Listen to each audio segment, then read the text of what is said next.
Chairman, thank you for your time. How are you feeling ahead of the season and the squad and the prospects of the new season?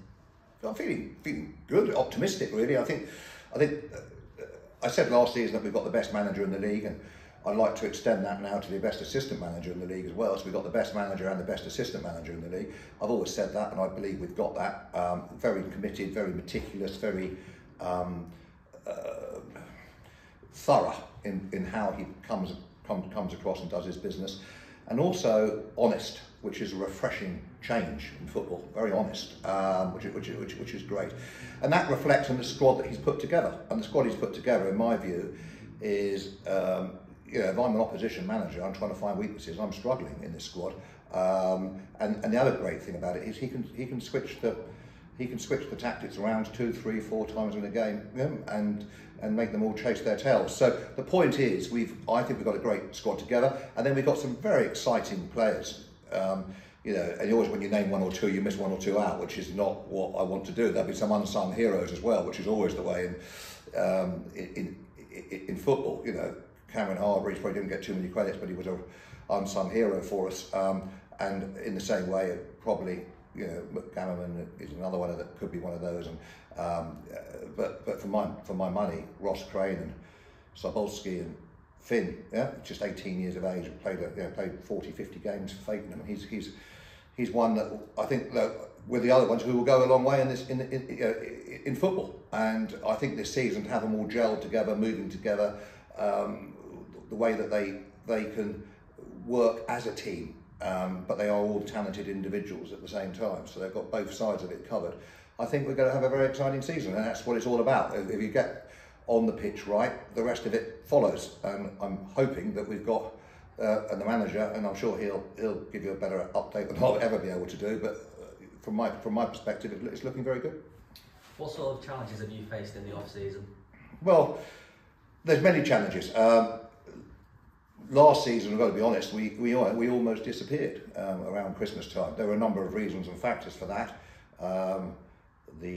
Obviously the Tommy Widrington debacle, that this problem, that problem, players being taken left, right, and centre, and money. The situation, it was a very difficult. My own personal financial loss of nothing to do with football, externally from football, of an awful lot of money. It's all relative.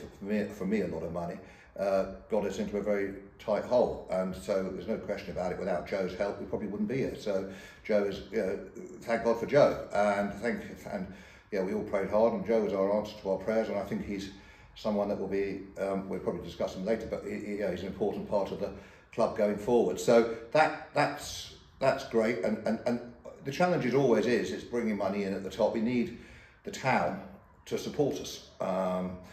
It's not something that I can do on my own. We need everyone behind us. We need everyone to come out and support us in terms of supporters, but we also need the town to get behind us, and and the council to get behind us. We need everyone to be on our side and not have us as some kind of club they occasionally go to when they're not doing anything else. This needs to be the focus, which it is the focus of so many people's lives as well. And I think the charity is helping grow that. The academy has got more kids in it than ever before. We're only limited by the lack of facilities that we've got access to in the town. Well, let's be honest, we don't have any access to any facilities in the town. We have to take the academy in the main out to Cambridgeshire to play at Thomas Clarkson Academy. And we've got a little bit going on at Kes School, but there's not enough. And we need the town to support the football club, and you'd hope that they would like to, because I feel we've given. I came here. This is my 9th season now, so it's time's flown by, almost a decade, and it's been very challenging with COVID and goodness knows what. But somehow we're still out the other end of it. We're still fighting. We've put together an exciting squad for the year coming up, and now we just need to galvanise that with support off the pitch to ensure that we can keep on the pitch going, and keep on growing. We've got lots of plans and ideas which we're trying to put together and I think a couple of those are looking quite likely, which is fantastic. But it's good. They're not going to happen probably till the end of this season, next season. So it's always jam tomorrow in football, and sadly, but we need to keep. We just need to keep doing what we're doing. And I would like to say, if you look at the ground today, we've got Patrick and Thompson's as you come out of this stand, and then to the right now, Green Yard Frozen have sponsored the stand to the right-hand side. We've got our anonymous sponsor sponsoring the stand with no name, which is this stand. So that just leaves one stand to go, which is good, yeah. And not just that, the branding's looking great around the stadium for those clubs as well. They're going to get a lot of recognition for it.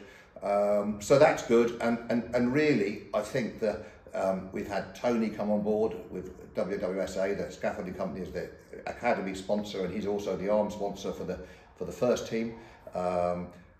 Obviously, Jason at Charmed Interiors and that salon has continued his long-term sponsorship, as Peter Hancock has since almost I've been here. I think he's been here, must have been here for 7, 8 years now. So for our away shirt sponsor, and then there are many others, and I'm always fearful when I start mentioning some names that I miss some names off, but they all know who they are, and they're all very, very important to me. And the other thing I would like to say is people like Stuart Gallen, his firm, has helped us hugely with the building work, and we've had so many people. We're going to do a whole list of them. Partners for us, AMR, our electrical suppliers, people that have come in and they do their bit, to help their football club. And they may not all be saying, okay, Steve, we can't give you 5 or 10 grand, but don't worry, if you've got anything that needs doing in this area, we'll do it on the house, and in exchange for that, you can give us some sponsorship. Fine. We've had the great guy at Norfolk Flooring downstairs, and look at the new bar floor, we've got a LVT floor, which is across the bar downstairs, which was a stained old carpet, and he used to get embarrassed standing there as a fan of Kings Lynn Town Football Club, and then he's replaced the floor, and he's done it on the house, hasn't asked for any payments for it. So that's above and beyond the call of duty as far as I'm concerned, but it's great that these guys are prepared to do it and help, because without them, this club couldn't exist. So there we go. Could you provide us with any update on the Turnsport investment into the club? Yeah, look, the Turnsport investment Joe is super busy. I mean, he's a remarkably intelligent individual, very clever. He runs numerous businesses from above, but he also runs his own business on a day-to-day basis. So he hasn't got the time. He's not a chap who's got to sit down, respond to this and respond to that. He just hasn't got the bandwidth for it, and nor should he. It's not his role to do that. His role was the club saviour, no question about that, and I thank him hugely from the bottom of my heart for everything that he's done for the football club. And he's someone I've come to know and get on very well with. And Shan, who's his kind of financial controller, who runs all the financial side, who I speak to 3 times a day, and then I can't speak to him for a week or two. It's just the way the business goes. But look, Joe is here for trying to put together a strategy of ideas and way things work. He'll come over at some point, and what he'll do when he comes over here will be down to him. But he's extremely committed to the football club. The first call I get after a game is from Joe. The first message.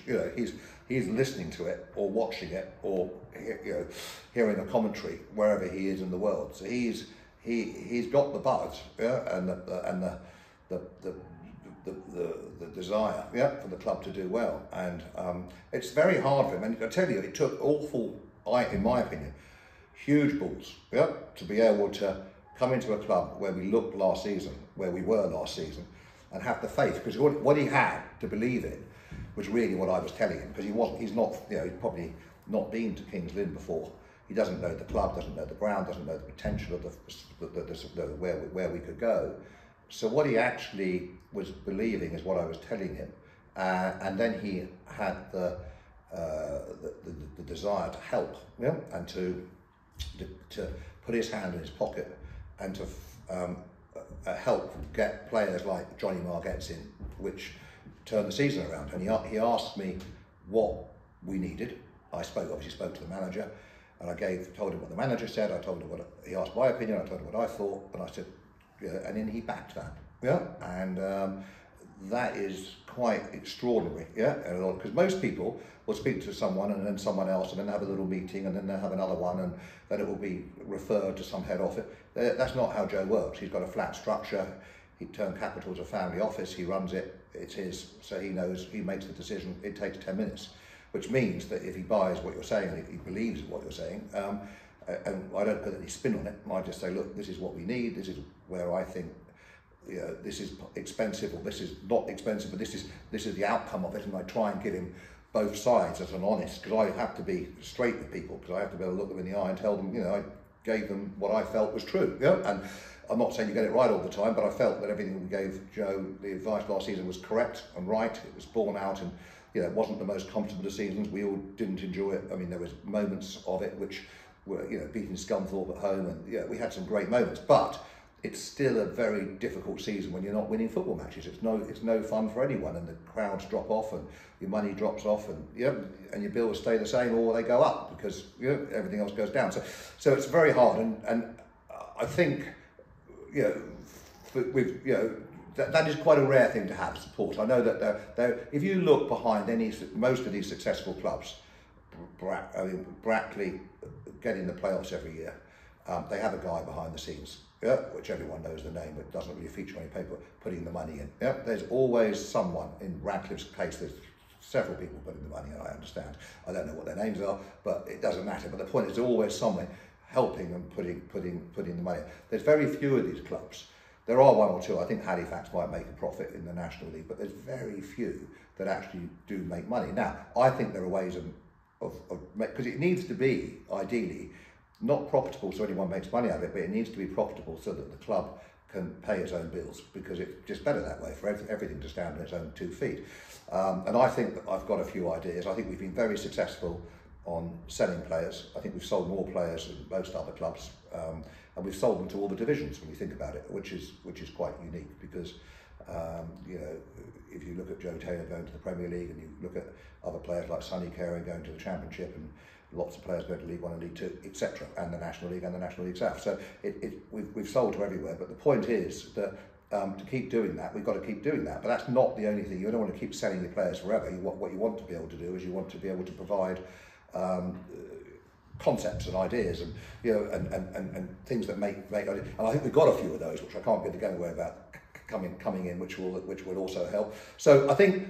And because we're quite lean in other areas, we don't have the huge amount of costs that lots of other football clubs have. I do believe that we are relatively, the investment, what is made, makes a difference. It's not like, if you want to take the charity aspect, lots of charities have huge overhead costs, CEOs on big fat salaries. I used to sit, my office at London used to be very close to a big national charity, global charity, everyone used to know the name. I watched taxi after taxi after taxi coming in the daytime. I thought, how can all these people pay for taxis? Yeah, it's a charity, but nevertheless, that's what I'm saying. They spend the money on that kind of stuff, as opposed to it hitting the actual area where you want it to hit and go into where the need is. It's spent on the administrational side, an awful lot of it. So the good thing about us as a football club, and our charity, by the way, is that whatever goes in, and it hits the spot, which is great. Which means you can make a difference without having to spend huge amounts of overheads covering things up. So I think overall, I think Joe's been great, unbelievable for the club. I think Turn Capital will continue making investment decisions based on obviously Joe's best interest, but also the best interest of the football club, because the two are entwined now. I also believe that the commercial side will carry on growing, especially if these things I've got going on come to fruition. Obviously, you leave yourself open to attack, and I know that there's lots of people out there who say, oh, yeah, yet again, there's another idea. Then not everything comes off, and you can't say what you're doing, because A, you might be prevented to, so you may have signed a document which does prevent you doing it, and B, even if you're not prevented, why would you want to? You can't really give away everything until everything's signed and sealed, and not all these deals do come off, because that's just how the business is. I mean, but what would they rather? We don't try, we don't do anything, and we don't go anywhere, and we don't put any heart and soul into it. We've got to try these things, and I think the club has moved on significantly, since I arrived, in terms of we've played some league teams, we've played Portsmouth and Port Vale, and we've played Walsall, and we've played Stevenage, and we've played, who else we played? Another, can't remember, Doncaster Rovers, which was a great day out, etc. So, we're playing league football clubs now, and a cut run is something I do enjoy. I mean, it's not just about the financial implication, it's also about the buzz it gives the town and the football club, and I think that's really important. And so that to me is crucial. But you can't guarantee the draws in cups. You don't know who you're going to get. You can get a terrible draw, and suddenly you're out, you've got no money, and boom. And it, last season we went knocked out by Averley because we deserved to get knocked out. We weren't fit, they tried, they wanted it more than us. We just went through the motions, the team weren't good enough, we got beat. And it was right, I can't complain about that. So, but now, that hopefully is behind it, but you still need a little bit of luck, because you've still got to hopefully play teams where you think you can win, and ideally you get a home draw rather than get an away draw. But we did get the home draw last season against Averley. We just drew the game and had to replay it. So you get the idea. So look, I think overall, we've the mood music is good. Everything is positive, and I think we're going. There's always stuff we can do more of, and I understand for example, there's been issues with shirt deliveries recently, as an example, and that's because of a change in the administration staff and the changeover, and we're not too sure. We have got the shirts, despite what people say. We've got several hundred shirts in stock, we've got loads of them. It's just a matter of, there has been some very odd messaging about the academy shirts not being ready, but all those parents have been written to by Capelli. And the reason for that is because there's been their factories in Bangladesh, and as they may have seen in the news, or if you listen to the news, that there's been riots and problems in Bangladesh, and it's created an issue. So those shirts are going to be slightly delayed, but they have been written to and explain the reason. So to pretend that hasn't happened is not really fair. Which is what I'm saying. People love to take a little tidbit and spin it, which is not how I've done things. I've always been trying to be reasonable about things. But equally, the shirts that are late isn't fair on the fans. But I have got that underway, and we are going to find out who's been sent, who hasn't been sent, and they will, within the next 7 days, worst case 5 days, they will be going out. And they may even be going out today. I think it's one of my big things I've been working on. So we will make the odd error, and it's not down to not wanting to do the right thing. It's just down to a little hiccup at the top, and in terms of the admin and someone leaving and not giving the handover to explain where they've got to properly, and then we have to we're in the dark trying to find our way out of it. So that's all. But it will be sorted, and I apologise for delays, because we want people to order something and get it 2 days later. I mean, it's not going to be Amazon, but 2 or 3 days later it will arrive. We don't want anything delayed. So from my perspective, I think we are, when we get a problem, we do try and sort it straight away. I think that's very, very important. But anyway, we keep pushing on, and I think the season will be one that will unfold. I think it's going to be a very interesting season. I think Chester obviously recruited very well. Brackley are always in the playoffs. Atherton are always in the playoffs. So there's a lot of clubs up there who are going to be difficult to beat, and we need the support behind us to get us over the line. It's really down to consistency. The team that's the most consistent throughout the season will win it, and that's all it is in football. Forgetting the last result, but you're only as good as your last result. But you just need to get up there and win the next one. And if you can keep winning football matches, then you win the titles. But we can't look at, all we've got to look at is the next game. And I think whatever happened in the friendlies we've just gone through, I think we need to ignore that now. It was great, the games were great, but we've got to keep our feet on the ground. That's gone, and now we need to look at all focus on Warrington, and we need everyone behind us to make sure we get over the line of that game. Do you have a final message to the fans and the town ahead of the new season?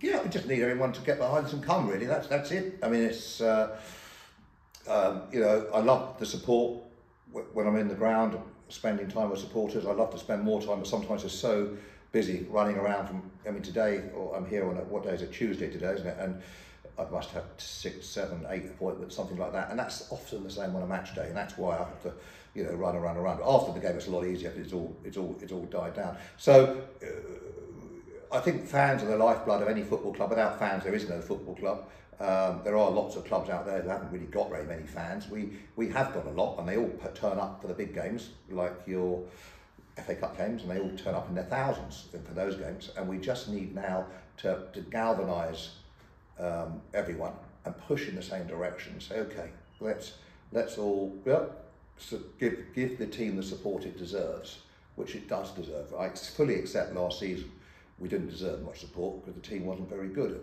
before Adam came in. But Adam was he was in a very difficult situation, had to stabilise the ship and then bring in players who were able to cope with the pressure that we were under and then turn the games that we were in, and that was a really hard thing to do, but he did it. And now we're in a different scenario, and we need to say, okay, that's what's been. There's no point harping on about that. We were successful, if you think about it, because in any other season, given where we were, we would have been relegated. So because of Joe and Adam and Sam, we weren't. Yeah? So that's the key to it. And now we need to say, okay, yeah, we now need to push on and be at the right end of the table, which is a much nicer place to be. And I speak from experience, I much prefer being towards the top than being towards the bottom. And to do that, we need everyone to come and support us. And we also need the businesses that they can get behind the club.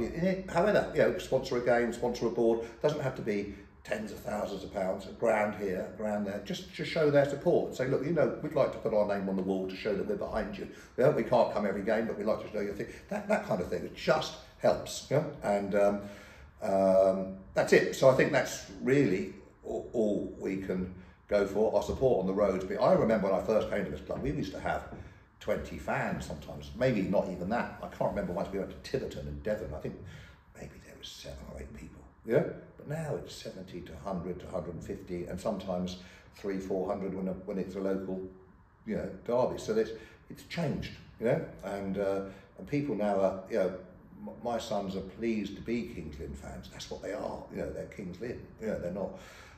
Oh, it's just another club we go and see when we're not watching our other club. It's not like that. So that's the difference now. It's becoming, but it's a process, and we can't expect it to happen overnight. It does.